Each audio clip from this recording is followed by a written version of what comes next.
channel. I am Cherry Denise for the newcomers of this channel, and this is my sweet Dallas.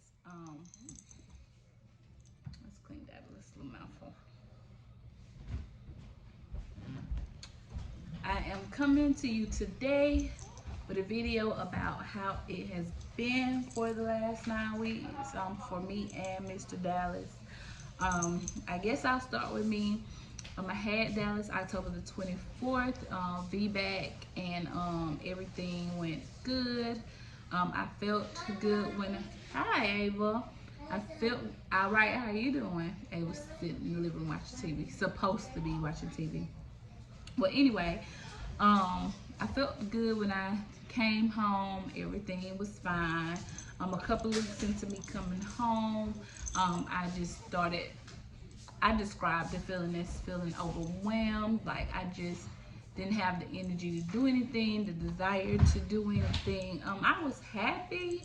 I was happy to have a baby, and happy to have him here with me, but it just seemed like nothing was going good. Overlook my hands, by the way. My eczema is just so bad, and it's got my hands terrible in this weather, and it just looks bad. So please overlook my hands. They look burnt, but it's just eczema. I don't know what to do to get rid of it. But anyway, I just felt overwhelmed. The kids was back in school, and it seemed like from the moment that he came home from the hospital, one after the other, they all was getting sick. I was at the doctor's office twice a week. Everybody was just battling with something different, and it just was too much. I was overly exhausted. I wasn't getting any sleep. Life had just become a lot, and I kept telling, my cousin would call to check in on me, and I was like, I just feel so overwhelmed. I don't know what's wrong with me. And she mentioned postpartum depression, and I was like, no, I don't think I'm depressed. I just think I'm overwhelmed. And she was like, well, just talk to the doctor about it for your next appointment. I had a 4-week checkup, and I talked to the nurse about it, and they gave me a questionnaire. And when I was reading the questionnaire, I was like, oh my God, I feel like this, and yes, I feel like this, and this. And so the doctor came in and took a look at the questionnaire, and she was like, yeah, you got some serious depression going on, but that's to kind of be expected when you have 4 kids, and one with special needs, and just ripping and running and not getting enough rest, and it's to be expected. So don't feel bad. They started me on some medicine, and I've been taking it, and I feel better for the most part. No ma'am, no ma'am, no ma'am. And so that's kind of how I've been. Don't sit in that swing. Don't sit in that swing. I think Ava was going through some changes of not not being the baby anymore. No ma'am, no ma'am. Not being the baby anymore, and she was just, oh my goodness, off the charts. And I say maybe it wasn't so much that she was getting the stuff more because of the baby, because of not knowing that she wasn't, of her knowing that she wasn't the baby no more. I think that before the baby was here, I had more time to run after her and stop her from getting into things, whereas now my sole focus, well, not sole focus, but main focus a lot during the day is the baby. And so she's getting into more things, and I'm cleaning up one room and she's destroying the other room, and there was just kind of no balance, and it's like I'm just not getting anything done. And so yeah, I was going through postpartum depression. That's my first experience with that. But anyway, so enough of me and more so of Dallas. Dallas is a sweet boy. He really is. But he is a needy baby. He is the first one of my babies that has dealt with separation anxiety the worst. He does not like to be put down. He constantly wants to be held. He loves being in somebody's arms. he could be fed and he could be changed, and you put him down and you walk away from him for just a few minutes and he is screaming off the charts. And it's not so much that he wants anything, he just needs to be held, he needs to be close to somebody. I started out breastfeeding.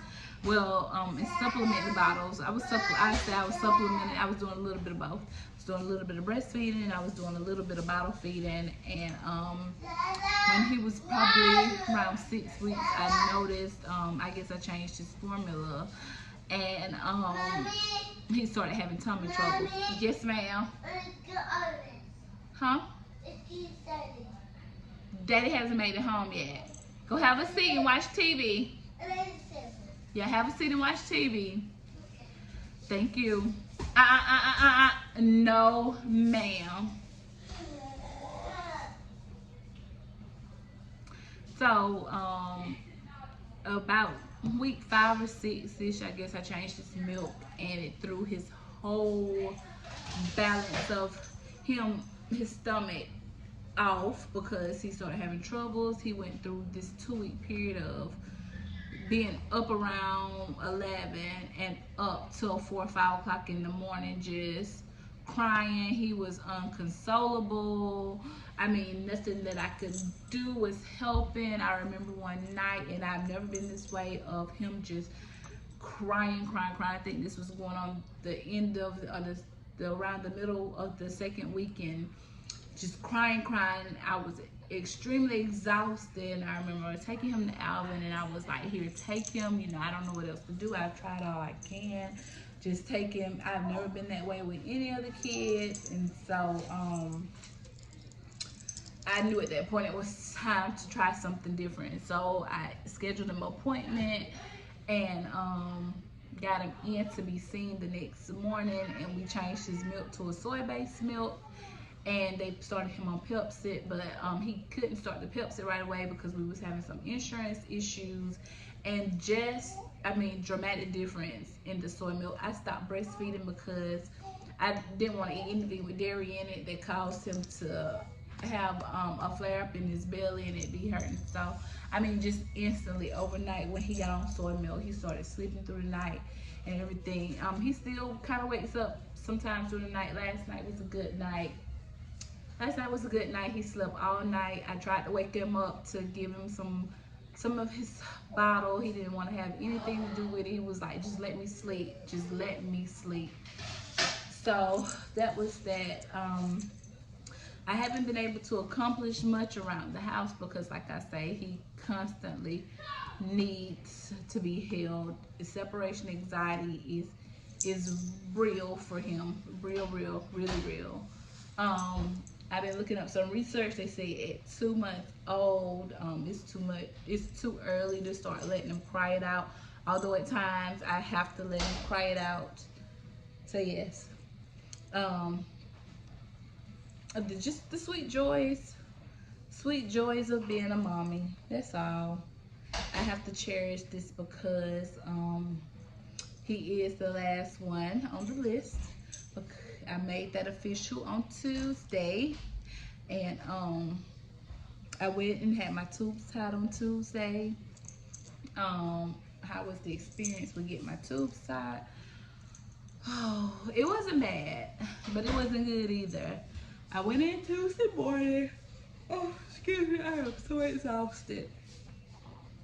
I went out on Tuesday morning, and I had 3 hours of some really much needed good sleep. Cause it took them 3 hours to prep, and I guess when it was my cycle turn to go to the going to OR, so I got 3 good hours of much needed sleep.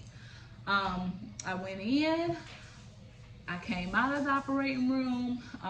They had me to eat some crackers. I drank some water. I got up to pee.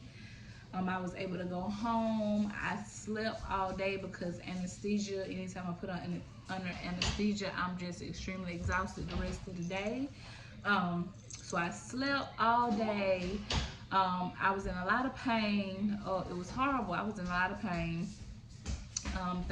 They gave me some, I think they said, I overheard the nurse say that I got some Toradol and Demerol. right after I woke up, and they gave me some Motrin before I left the hospital. So once I got home, I just kind of kept alternating Tylenol and Motrin. Second day, I wasn't in a lot of pain, just uncomfortable. My belly button area was sore, um, just from where they went in.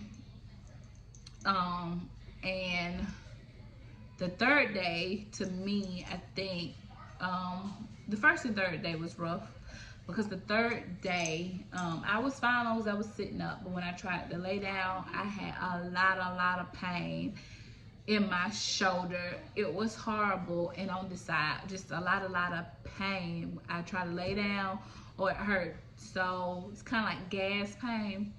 So I just had Alvin to pat me on my back really hard as